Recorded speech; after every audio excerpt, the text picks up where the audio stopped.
Okay, step 5. EAC radiator replacement. After replacing the radiator, uh, bleeding it manually, and then pressurizing it to check for leaks.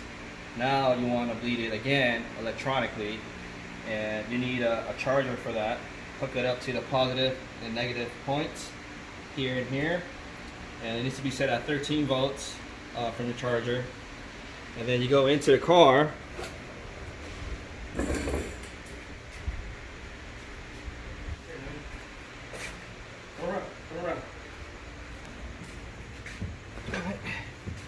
Turn the ignition on, engine off. Okay. There's never been a better time.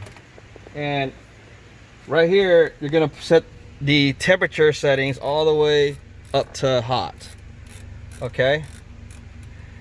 And you can set the fan speed to like medium. And once you've done that, oh yeah, and up here too, switch that over to hot, which is red. Then down here, you're gonna step on the gas pedal, right? And hold it there for like about 10 seconds. Okay?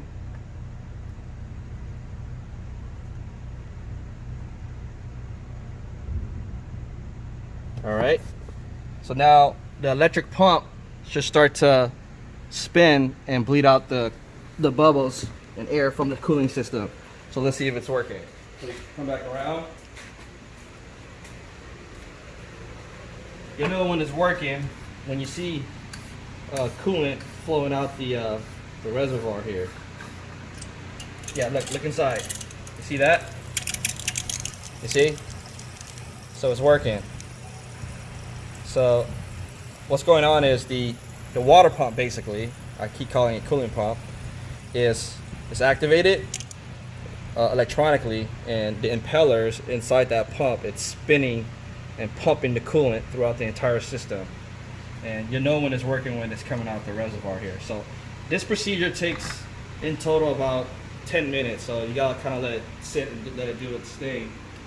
And once it's done, you start the car and you run it. And what I like to do is, I don't like starting the car and driving off. I like to have the car at idle for as long as until the fan kicks on.